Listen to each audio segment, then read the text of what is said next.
All right, everyone, let's get started on this mini makeover. Y'all know that I always start by cleansing your skin.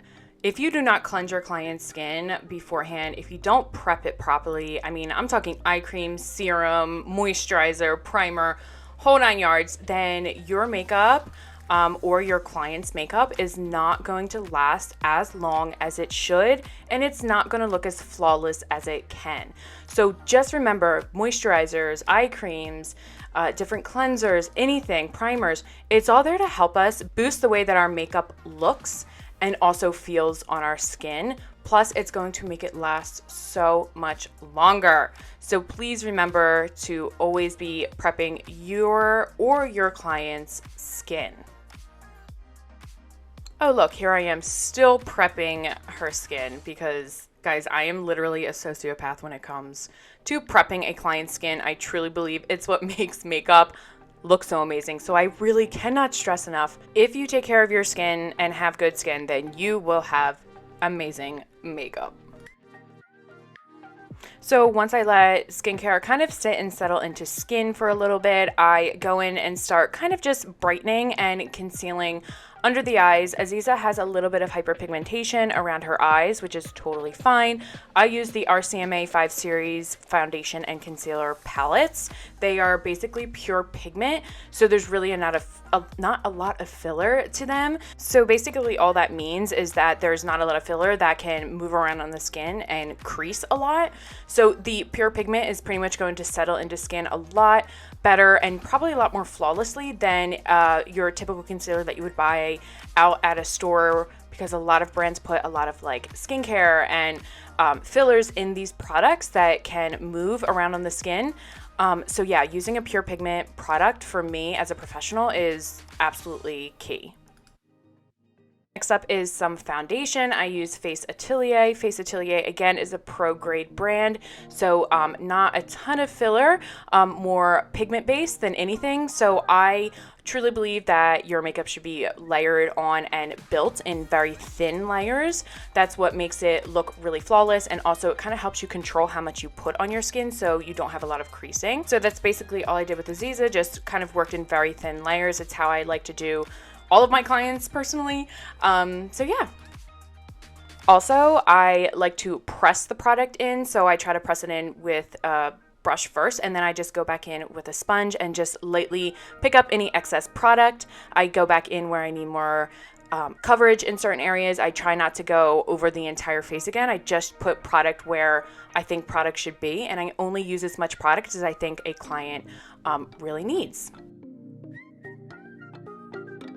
Once I'm done with some cream products, I like to just go in and set around the eyes. This is kind of ensures that it doesn't crease and it kind of stays where I need it to stay. I really just believe in trying to set around the eyes and in the T-zone where things can get extra oily. So just setting very, very lightly with a little bit of translucent setting powder is personally key. Plus, it also helps to kind of prep the eyes for any eyeshadow. I don't use eye primer at all. I only use concealer and powder as an eye primer. So I did give Aziza a little bit of a brow makeover. She completely forgot to take care of her brows before she came to me, which is totally fine. I really love that I was able to show you guys this, so I'm actually grateful to her for not doing her brows. So I just went in and plucked what she needed to have plucked. I don't over pluck. I don't like to wax or anything. I just think anyone should just pluck what they need to pluck out underneath of their eyes. I don't really pluck anything on the top portion of the brows. Then I went back in and just trim them. I comb up first. I trim anything that's really long, and I only stay right at the hairline. And then I comb in a downward direction, and I basically do the exact same thing. And then I just kind of brush them out and touch up where I need. Again, it's really important to just remember not to go past that hairline of that brow. You don't want to go too far into the actual brows when you're trimming them up. Just try to keep them as natural looking as possible. After I was done kind of grooming her brows a little bit, I just went back in with the Chella Beauty Brow Pencil. You guys know this is my absolute favorite pencil of all time. I will link everything down below, by the way, in the description box in case you want to purchase anything. I used a little bit of taupe on her actually. When you're filling in your client's brows, remember to always start at the tail end. The tail end should always be darker than the front portion of the brow. So I always make sure I fill in the tail end first, and then I go back in and just lightly fill in that front portion with a few hair-like lines. And the Chella pencil really honestly makes this super easy because it's so thin and it has great pigment, but it's not so pigmented that you can kind of get out of control really quickly. So it's great to use if you are a beginner. After that, I just kind of set with a little bit of the StudioFix powder from MAC. I just use a very light amount of powder. If she starts to kind of like heat up and things start to move around, I just go back in and only give a little bit more coverage where it's needed. Again, I try not to put as much product on as possible. And then I just use a little bit of a powder bronzer from Tilbury. This is my absolute favorite bronzer of all time. I have all shades in my professional kit just to kind of give her a little bit more of a bronze look. And then blush from MAC again to just give her that beautiful feminine kind of flushy tone to her cheeks.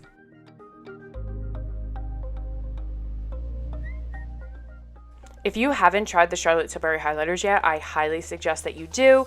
To give her a little bit more of that luminous look, I just kind of added a little bit with my fingers, nothing crazy. And then of course, I always moisturize the lips with the Rosebud Salve from Smith's. I love this stuff, and so many other people love it too. Yeah, and that was pretty much her face makeup.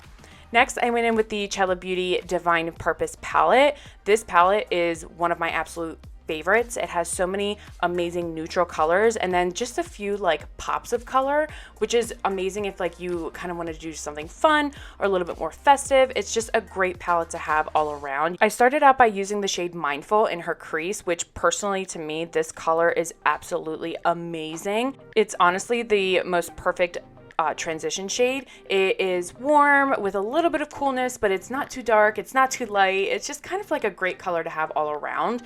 And personally, I think it looks great on all skin tones as well, or all eye colors. It's really just a good universal shade. Next, I went in with the shade Fulfilling, which is a much cooler, darker brown. This is a much darker, cooler brown, which I always like to use for more of like that smokier, sultry look. So I just used a pencil brush and put this in the outer corner of Aziz's eyes to give her a little bit more definition. Next is the matte shade Pure, which is this really beautiful cream matte shade, which again is amazing for highlighting that lid. I always use this as a highlighter on the lid first before any kind of like luminous shade. I just like to have as bright a lid as possible to really just make your eyes pop. So using Pure was really just, I think it looked amazing on her.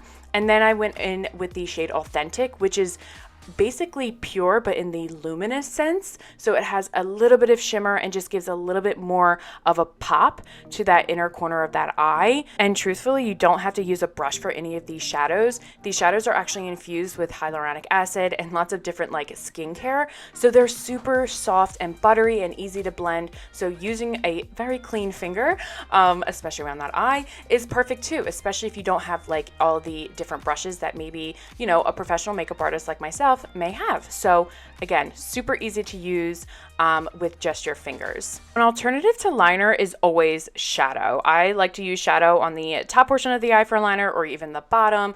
The shade Honor from this palette is the absolute best black shade I have ever seen from any brand, from any palette. So I actually just smudged a little bit of that at her lash line and use that as an alternative to liner. Then I went in with the Good Drama mascara from Chella. I actually used the brown shade because I felt like this was a very autumnal look. So I really just wanted to stick on theme with that. Using a brown mascara as an alternative to black, it's much softer. It looks great on all eye colors. And personally, Chella has nailed it with the brown. It's not too cool, not too warm. And honestly, I love this brown mascara. It is so soft and so beautiful. And again, great for that beautiful autumnal look. And here is the before and after for Aziza. Absolutely stunning before, absolutely stunning after. I absolutely love creating these beautiful natural looks and only putting the amount of makeup on that a client needs. So if you guys have any questions, please let me know in the comments. Until next time, I'll see you guys later. Bye.